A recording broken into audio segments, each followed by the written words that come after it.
Ladies and gentlemen, Psalms 50 says, "The mighty God, even the Lord, has spoken and called the earth from the rising of the sun unto the going down thereof.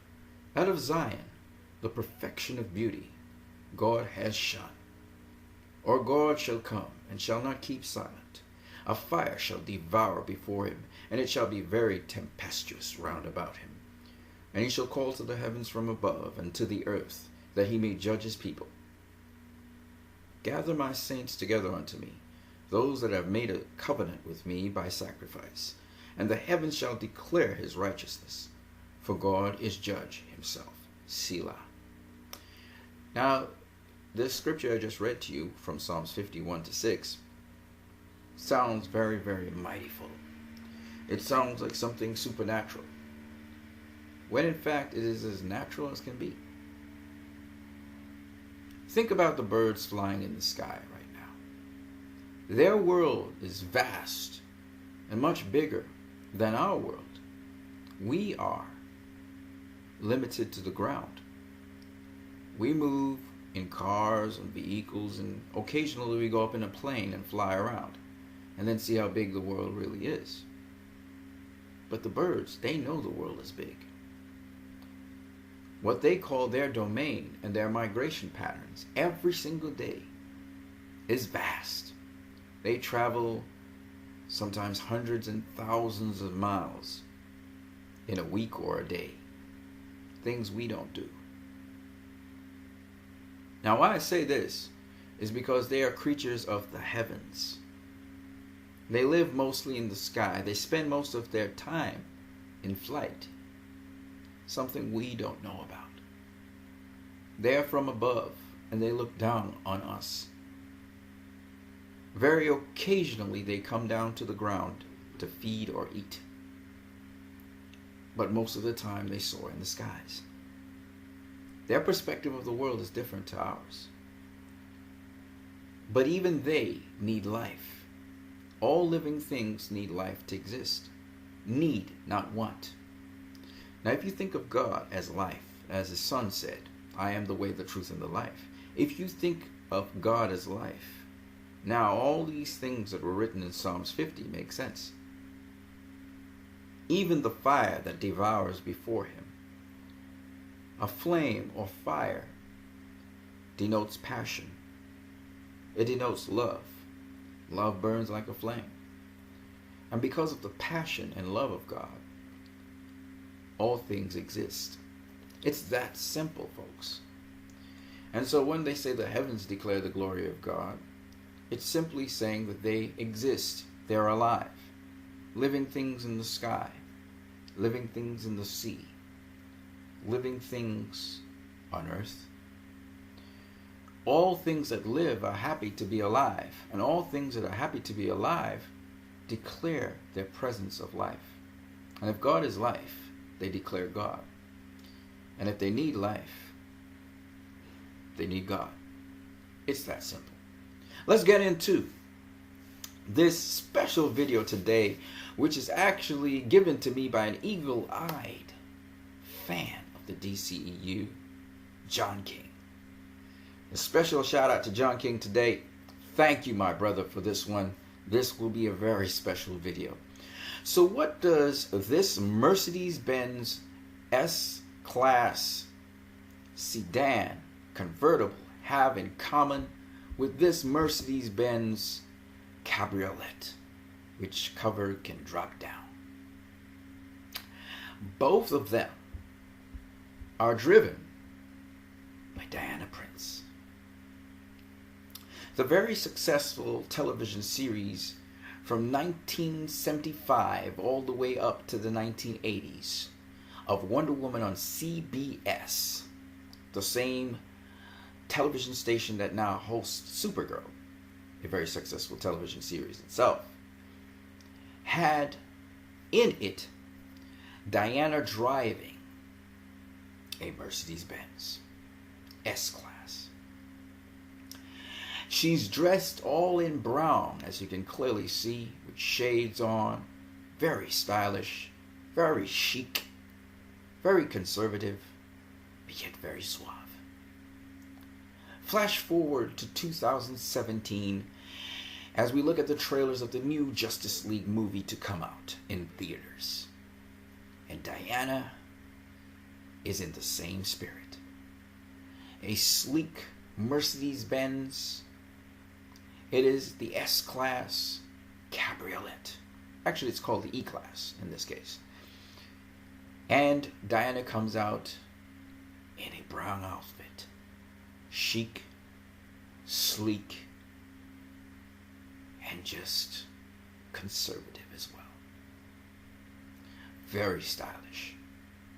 This video that comes from Tumblr shows the comparison between Wonder Woman of the 1970s and Wonder Woman of the 2010s. And what's so awesome about it is that Zack Snyder is able to capture the essence of Wonder Woman and give a shout out to the past. A silver, sleek Mercedes-Benz sedan. Oh, sorry, coupe. It's a two-door, both of them. Now, after seeing this, and shout out to John King for this because he's eagle-eyed. Well done, my brother. Because of this, I did a little bit more research. So, as you already know, this was one of the sedans. Sorry, not sedans, but coupes. And it's a cabriolet, as you can see, that Wonder Woman drove in the Wonder Woman television series. And as you can clearly see here, here is a second cabriolet coupe, which Wonder Woman is also driving in Justice League, which really fits her. So we have a coupe here from Wonder Woman the television series, and we have a coupe here, a cabriolet coupe. Both of them are cabriolet coupes. You can see that this can come up. Cabriolet coupe in Justice League for Wonder Woman. But there's even more to this story that meets the eye.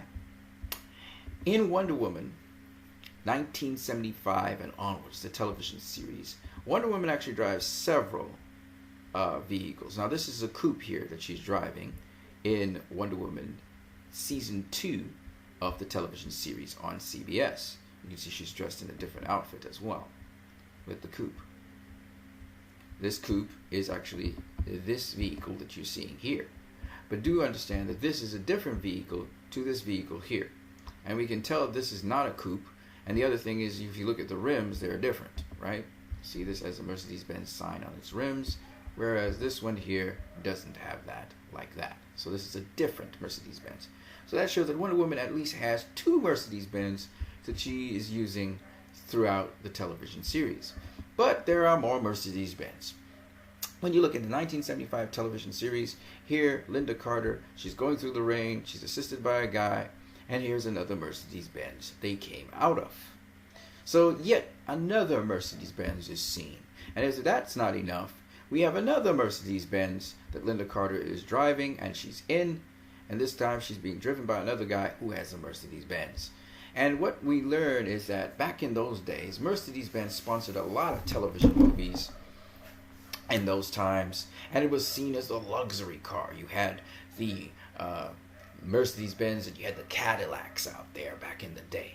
Mercedes-Benz was the one sponsoring a whole bunch of movies so that they could have their brand looking luxurious and elegant and conservative. Here again is that Mercedes-Benz we just saw in the beginning here, which she's coming out of here. This is the same Mercedes-Benz here. And what's interesting is that you fast forward now to 2017, Zack Snyder's reviving that by allowing Mercedes-Benz to actually sponsor. They actually are one of the sponsors of Justice League. So there's a lot of Mercedes-Benz cars in there. Of course, there are also the Dodge Chargers and the GMC trucks and so on. But the point is, Mercedes-Benz is one of the major sponsors of it. And you saw that Bruce Wayne's car is a Mercedes-Benz, a beautiful Mercedes-Benz. But this Mercedes-Benz is not to be overshadowed by it. This is a beautiful Mercedes-Benz as well, and it's a coupe. A coupe, a cabriolet coupe E-Class. Beautiful Mercedes-Benz at that. And so what we found is that not only did Mercedes-Benz sponsor Wonder Woman in Justice League, But if you go back and look at Batman v Superman, you would see Wonder Woman actually entering a Mercedes Benz. This is, I think, an S-Class Mercedes Benz. I don't think that's the E-Class Mercedes Benz. So there she is walking here, and you see the chauffeur direct her to the door of the Mercedes Benz right here. She's entering into the back of it, I do believe. Yes, the back. So she's being chauffeured in this case in a Mercedes Benz. Somewhat like what Linda Carter was doing when she was chauffeured by a guy in another Mercedes Benz, right? So basically, just as Mercedes Benz was prevalent in Wonder Woman, sponsoring a whole bunch of vehicles in Wonder Woman in the 1970s, here in a film with Wonder Woman in it, Mercedes Benz is also sponsoring a whole bunch of Mercedes Benz cars inside of Justice League. And I thought that was just so uncannily interesting how Zack Snyder is able to get Mercedes Benz on board to sponsor, to throw back again and shout out to the past, especially with Wonder Woman in this case, where she's actually driving a Mercedes Benz and she actually is in an outfit of similar colors and similar styling to Linda Carter's 1975 and onwards Wonder Woman television series. What a huge shout out there. Again, shout out to John King, who was able to capture this information from another eagle-eyed DCEU fan. And yes, I still call it the DCEU. I'm not going to ever call it a cinematic universe like that. I'm going to call it the DCEU. And I will point out to you guys in a video that Zack Snyder actually used those words, DCEU. Well, not, he called it the the DC Extended Universe. I will get to that in a minute. But as to those people who want to recalibrate the DCEU and so on, shout outs to you, but I'm not into that. I'm hoping to look at the trailer that's coming out in a couple minutes time. Hopefully that trailer is in keeping with what Zach and Junkie XL have been doing. I did not really like the announcement trailer for the trailer. I listened to it. The music sounded zoid. It sounded flimsy. It didn't sound epic.